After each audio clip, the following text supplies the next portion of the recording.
Hello, this is Ulrike. I am kind of surrounded by different women here, and today I'd like to give you an idea of how women could have been represented in antiquity. And I chose, let's say, two different kind of objects. First are these two terracotta statuettes. So this is also a hat from a statuette, which is now lost. And later I'd like to talk about this Roman lady, actually one of my favorites, but this is later. So let's start with the earlier ones. They date to the Hellenistic period, and that means about 4th to 2nd century. And in that period, these statuettes, especially statuettes of standing women, like here, draped in a mantle, wearing a ketone, these became very popular in the Hellenistic period. And they were invented actually in Greece. So we have very famous workshops like Tanagra, also Athens, and they became so popular that they were also produced a little bit later in the whole Mediterranean area actually, but especially in southern Italy and also Sicily. And they were produced, and that's the difference to the Roman lady, they were produced with molds. And normally the choroplasts, they use two different molds, one for the front and one for the back. And they would put both parts together, and sometimes, and that's the case here, you even see the little finger marks of the choroplast, because he was of course doing like that to fix both parts kind of.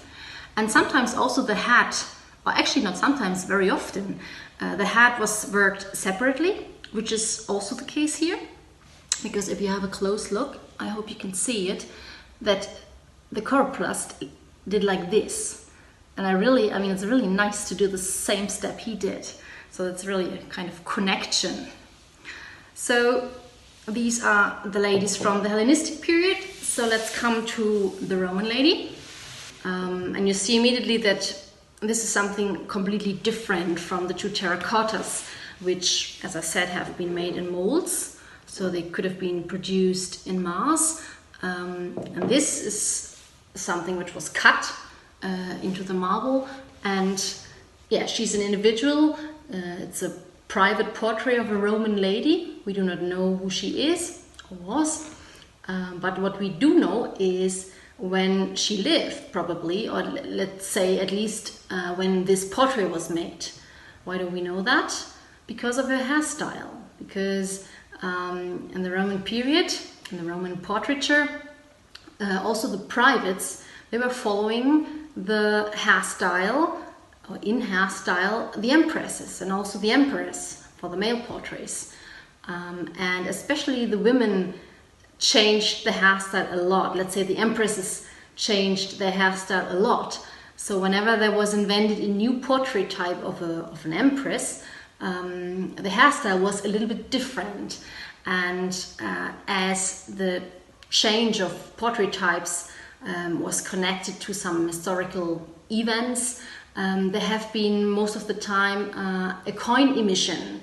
So the coins, they were showing the new portrait type of an empress, and as coins are dateable, it helps us to date also the new portrait types of the empresses, and also of course their new hairstyle.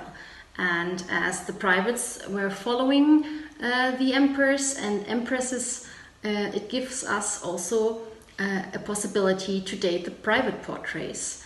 So in this case, we can date the portrait to the Antonine period, concrete to the period of Marcus Aurelius, because this lady is copying the hairstyle of Faustina Minor, who was the wife of Marcus Aurelius. And what's interesting about it is that she's actually copying two different portrait types of Faustina Minor. So it's not an exact copy of one hairstyle, but she mixes this part, for example, the slight waves, which you would have in one of the earlier portrait types of Faustina, and there is at the back the wrapped, or the wrapped traits, which would appear in a later portrait type of Faustina Minor.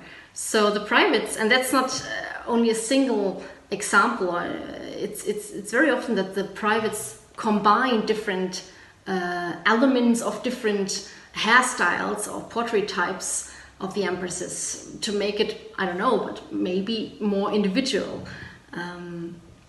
So here we have two different ideas of women in antiquity, and what I really like about especially this one is, but it's actually concerning portraits, especially Roman portraits in general, also the males, is that you really get a kind of connection. I mean, it's really like if you look at her, I mean, also look at her eyes, you really like, you have the feeling you're really talking to an ancient person, and I think it's a very nice idea.